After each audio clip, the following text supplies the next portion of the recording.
I'm going to be showing you how to take a handful of powerful shortcuts and then create a 2D elevation from them in a fraction of the time that it would normally take if you were using menus, pull downs, and ribbons. So to get started, first we're just going to work in what's called a clean screen. Press Ctrl 0. So we're going to start by drawing a line, typing L for line, and then pressing Enter. So let's go ahead and put the first point in. Then we'll type 28 feet. We're pointing the cursor in the direction we want to go as well. And then we press Enter. And now it wants to draw another line at this point. So we press Escape. Now if you're not seeing the tab boxes near the cursor, you need to turn on what's called Dyn mode and just make sure that's set to 3. If we want to repeat that last command, just press Enter. And then we're going to go ahead and snap to the midpoint of this line. Now, I'm going to get into what these snaps are a little bit later, but we're just going to left click and we're going to go up and type 20 feet. So now we've got two lines drawn. Let's go ahead and draw a rectangle with the REC command. Again, we're going to snap to the endpoint of this line just by left clicking where we see the little square.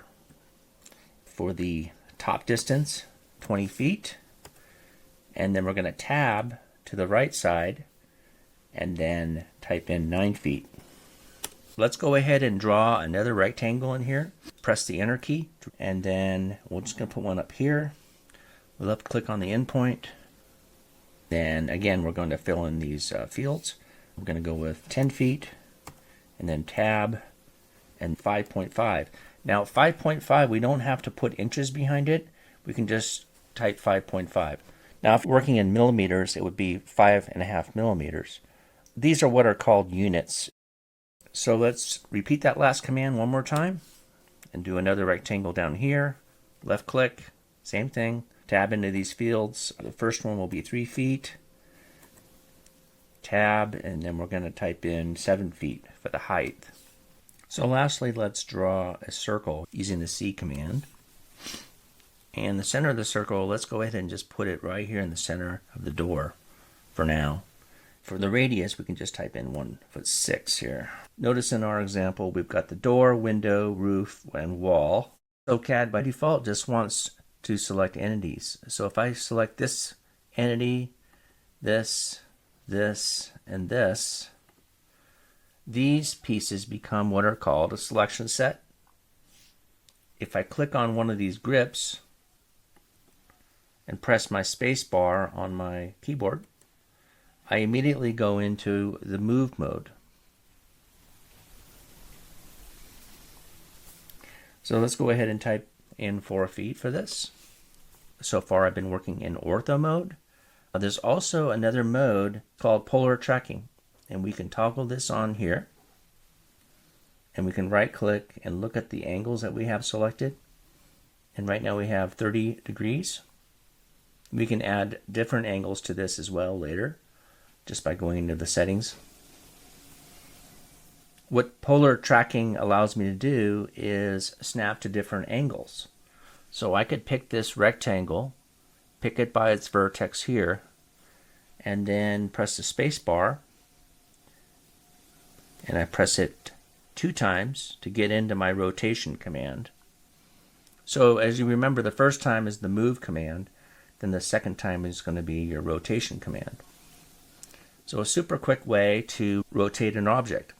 So I'm going to zoom down with the scroll wheel. I'm going to pick the vertex here, and then I'm going to make sure I'm on that snap angle again of 30 degrees. And then I'm going to type in 2 feet. Now press Escape. You can do the same thing with the circle and the rectangle. I can move these over to the center of the elevation. As you select things, you can select them by an area as well. So here I'm selecting everything within the boundary of this box, which picks up the circle and the rectangle. But if you select it in the opposite way, lower right to upper left, all the things that cross this window will get selected.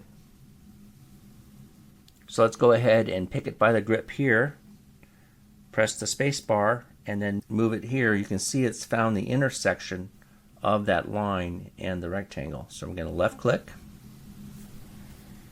and then we're going to take this circle here, select it, and move it just the same way. Select it again. Here we want to move it between this point and this point. And the easiest way of doing that is to use what's called a transparent command that we can type in as we're moving it. Type in MTP. That moves it to the center of 2 points. So we press enter, and we specify the first point, and then we specify the second point, and it puts it right straight in the middle of those 2 points. If I need to move up a little bit higher in my drawing, I can type in peak and then simply pan down so I have some room to work. You can also use the middle scroll wheel of your mouse, hold that down. That's a much quicker way as well. Again, I can zoom down as needed with my scroll wheel. One thing I wanted to mention is these are actually all grouped together to what's called a polyline. And a polyline is basically what holds all the grips.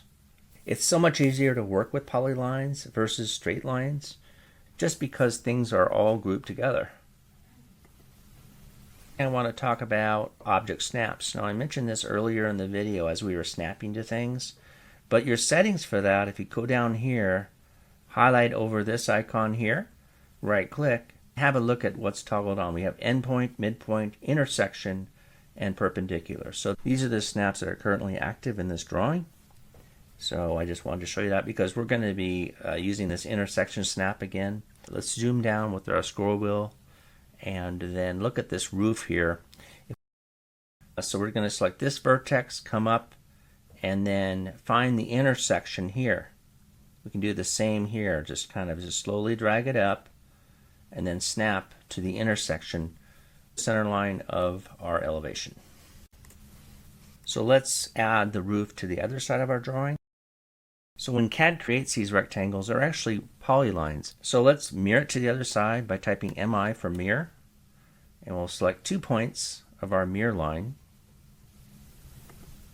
By default, it does not delete the original entity, so we just press enter, and then we have the other side of our roof. This whole thing is a rectangle, and if we wanted to delete this line on top, we're going to have to explode this rectangle into lines. So in order to do so, we can press the X key to explode. And now when we select it, now they're all individual lines. So let's select this line, and then we'll type E for erase. And next, let's just start adding some trim around the door and window here. So the easiest way of doing that is just to use the offset command or the O command, and we give it a distance. We're going to give it 5.5 inches. And here we can just select the rectangle and then specify the offset side. Same thing here. And now if I wanted to trim this to the floor line here, I could do that just by selecting this line, typing TR, and then selecting this rectangle to trim. Again, because this is still a rectangle, it trims all together, or if these were individual lines, we would have to select them individually. I'm going to go ahead and move this line down just by pressing the space bar and typing 6 inches. And now I just need to draw a small line here to here, and then move it in 1.5 inches.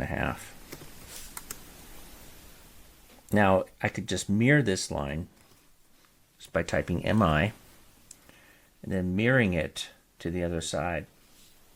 And throughout the process of this video, hopefully I've showed you that you can use the command lines using grips, OSNAPs, and then the status bar area to quickly get your drawing done without slowing yourself down with menus and ribbons. See the download link underneath this video for a list of all the commands I use and what they do.